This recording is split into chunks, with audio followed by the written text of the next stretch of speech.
What's up YouTube, Capital G here, back with another really cool and interesting Yu-Gi-Oh story from our past. This is actually one of my favorites, and today I'm going to tell you guys the story of one of the most forgotten about, but at the same time, in my opinion, one of the scariest FTK Yu-Gi-Oh decks of all time, the Shadow Priestess of Ohm FTK, which, if you can actually believe this, was also known as Kaiba Control. Generally speaking, when people think about decks killing you in a single turn during the GX era, people tend to bring up decks like Cyberstein and Demise OTK, and while those were amazing Shonen Jump winning decks, this story is actually centered around a deck that actually was not kind enough to give you a single turn to play.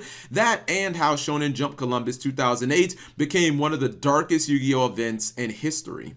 I say this pretty much in all of my Yu-Gi-Oh stories just for consistency and because it's very applicable, but to understand YCS Columbus, you first have to understand the times and what the meta was like. It was late March 2008 and Phantom Darkness had been out for a little over a month. The thing is, with each passing day, it was becoming more and more apparent to the player base that this set was forever going to change the game. Phantom Darkness was not a traditional set with a couple of good cards and maybe an archetype that people were actually, excited about. Phantom Darkness was a lot stronger than your traditional Yu-Gi-Oh set. I'm talking about, we knew it immediately that this damn thing was going to be an all-timer. We were about over a month removed from YouTube's John Moore actually winning and kind of shocking the world at YCS Houston with 6 Samurai, but there were many in the Yu-Gi-Oh community who were still holding out hope that Samurai could pull off another improbable run at Columbus. The deck had done fairly well on the regional circuit, and following Houston, 2 variants actually ended up making it to top 32 at Shonen Jump Costa Mesa, which was exactly 3 weeks before Shonen Jump Columbus. We had Oppression Gadgets, which most would consider arguably the strongest anti-meta deck in the game. Gadgets weren't very big, but they were still amazing as floaters, especially back during the GX era. And this was also a time where basically nothing was immune to targeting, and this meant that cards like Dimensional Prison, Shrink, and Enemy Controller were all incredibly valuable cards to protect smaller gadgets, while you could use Royal Oppression, which was completely unlimited at the time, to shut down all forms of special summoning. And if you're wondering about how the deck survived against Heavy Storm and Giant Trunade being legal, well, Solemn Judgment was at 3, so that was always a defensive card that they could use against pretty much anything that their opponent tried to throw at them that they didn't like. And add that to the fact that you obviously still had the random Monarch control deck that always seemed to pop up in the top 32 of any Shonen Jump, and you now understand, or at least get a pretty good idea of what the Phantom Darkness decks were up against. Now, with that said, under no circumstances do I want you to believe, nor am I actually trying to paint a picture, that a Darkon variant wasn't the clear frontrunner to actually win Shonen Jump Columbus.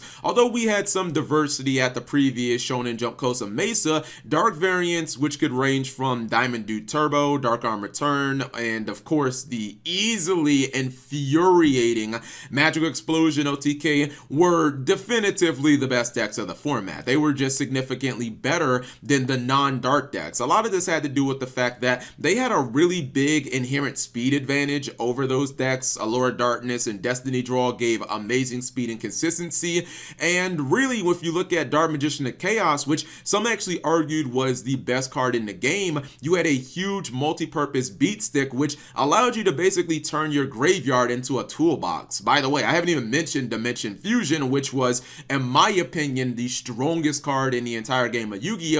This was basically a 1-card win condition. Dimension Fusion gave every dark deck kind of like a win button for 2,000 life points. It usually meant one-shotting your opponent as you summoned back up to 5 monsters at one time, and since you were usually going to summon Demok back at that point, he could actually get you another amazing powerful card like Monster Reborn or Brain Control to take your opponent's only monster, Heavy Storm, Lightning Vortex, etc., etc. Those were things that you could definitely use to seal the victory. Now you're probably starting to wonder right about now, well, if Dark decks, Dark Arm Return in particular, were the favorite going into the event and it won, what exactly is this story here, Cap G? The real story of Columbus was just how crazy day 2 was and really how the events played out. For starters, remember how crazy and how earth-shattering I told you that Phantom Darkness was, and how the players were starting to catch on that this set was going to forever change the game? That 100% was on display within the top 16. Every single deck in top 16 played 3 copies of Allure of Darkness, Dark Magician of Chaos, and Dimension Fusion. Dark Arm Dragon was in 13 of the top 16 decks, and 14 players in the top 16 ran Destiny Draw at 3. This was an event where basically it was all dark everything when it came to the top cut.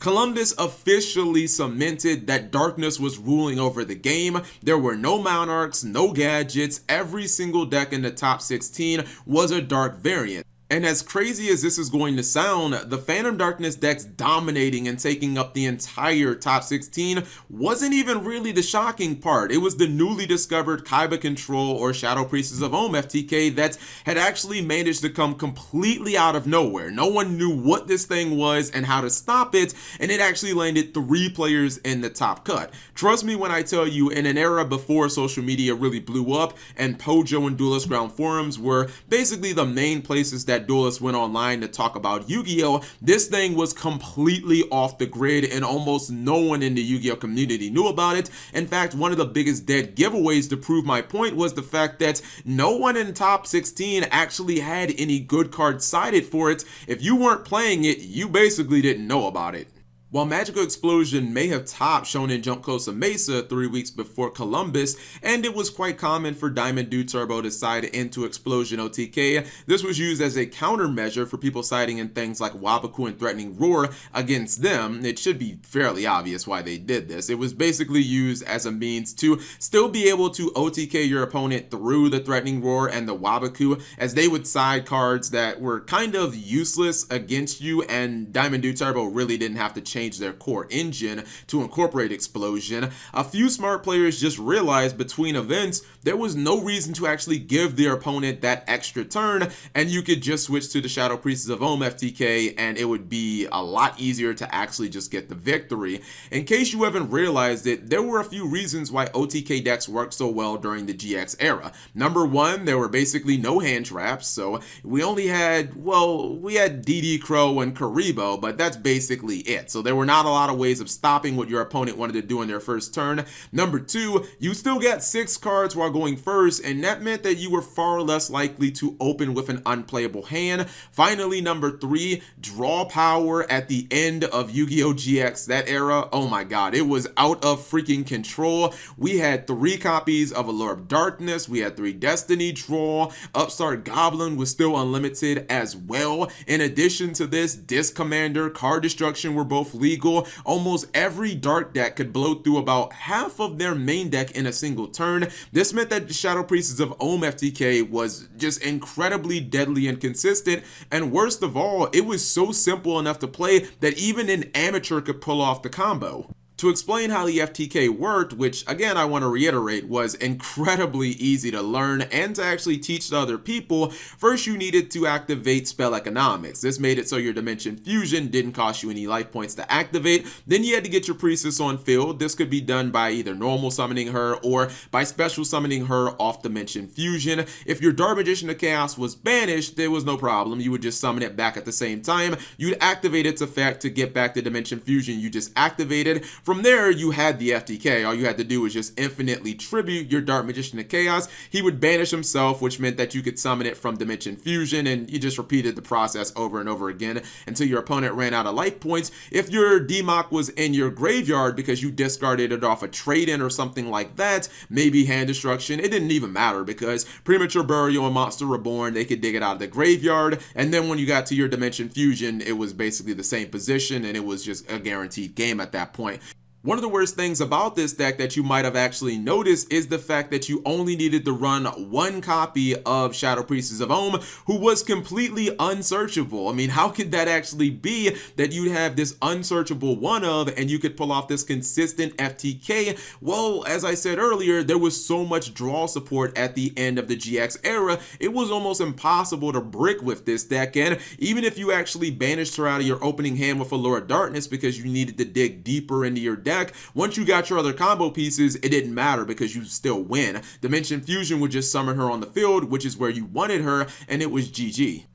Aaron Diaz, who piloted the deck to within inches of the Shonen Jump Columbus Championship, decided to further up the ante in his build, using all the previously mentioned draw power cards, but at the same time, he decided to throw in a small Dark World engine. He used 3 copies of Dark World Dealings and even maxed out on Dark World Brow to further dig deeper into his deck. It actually made a lot of sense because Brow was an excellent target for Allure of Darkness, and at the same time, it had natural synergy with card destruction, which a lot of these FTK decks love to use anyways. He also used a single copy of the Beginning of the End, which if it resolved would net him 3 fresh cards, which is that's actually mind-blowing that an FTK deck could get 3 cards out of 1. He used 2 copies of Hand Destruction, which could get Disc Commander in the graveyard, which he would then use to, get that pot of greed effect if he summoned it off Monster Reborn or off of Premature Burial. It was a pretty amazing deck overall. The final saw him matched up against a fan favorite who was already a legendary player and one of maybe the second greatest deck builder in this game's history, Jerry Wang. Jerry won the dice roll and he said that felt like a huge victory in itself, and he knew that he had a chance of winning now. Using Cyber Valley and Allure of Darkness both multiple times in his first turn, he was able to get to the only card in his main deck that could actually beat Aaron's dreaded FTK. That was the legendary Crush Card Virus. Jerry dug like no tomorrow and was successfully able to get to the card in games 1 and 3 and easily shredded Aaron's hand to pieces. He was finally able to capture his first of 3 Shonen Jump championships, so I guess you could really say in the end that Aaron's deck didn't fail him because it took the loss of a die roll and probably one of Yu-Gi-Oh's top 5 most powerful cards being used twice against him to end his magical run.